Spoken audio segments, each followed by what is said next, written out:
Ben Graham investing encouraged turnover. Looking at Berkshire's holdings, concentration, and long-term, are you still a 15% Phil Fisher and 85% Graham? I don't know what the percentage would be. I'm 100% Ben Graham in those 3 points I mentioned earlier, and those really count.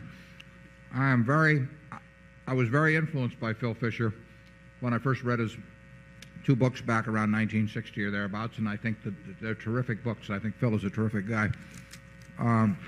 So I think I probably gave that percentage to, I think I first used it in Forbes one time when Jim Michaels wrote me, and I think it was one of those things I just named a number. But I think I'd rather think of myself as being a sort of 100% Ben Graham and 100% Phil Fisher in the points where they don't, and they really don't contradict each other. It's just that they had a vastly different emphasis. Ben would not have disagreed with the proposition that if you can find a business with a high rate of return on capital that can keep using more capital on that's the best business in the world. And of course he made most of his money out of GEICO, which was precisely that sort of business.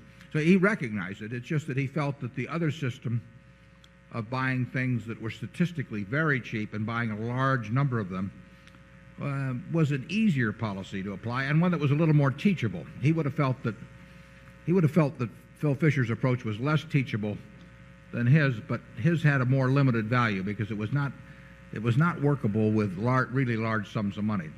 At Graham Newman Corp was a closed-end fund. It was technically an open-end fund, but it had $6 million of net worth, and Newman and Graham, the partnership that was affiliated with it, had $6 million. So you had a total pool of $12 million.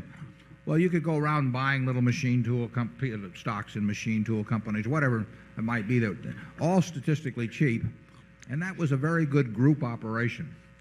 And if you own a lousy business, you have to sell it at some point. I mean, if you own a group of lousy businesses, you better hope some of them get taken over or something happens. You need turnover.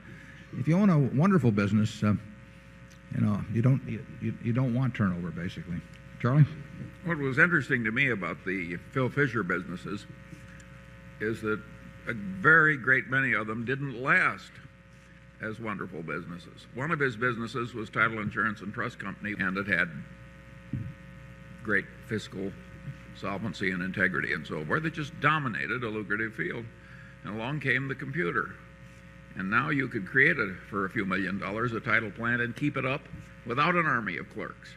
And pretty soon we had 20 different title companies, and they would go to great big customers like big lenders and big real estate brokers and pay them outlandish commissions by the standards of yore, and bid away huge blocks of business. And in due course, in the state of California, the aggregate earnings of all the title insurance companies combined went below zero,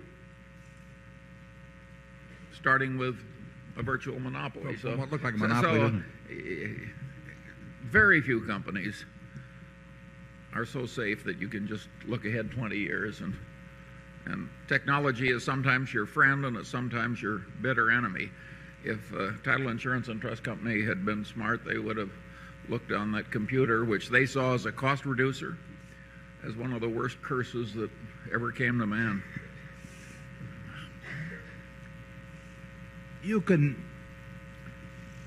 It probably takes more business experience and insights to some degree to apply Phil Fisher's approach than it does Graham's approach. The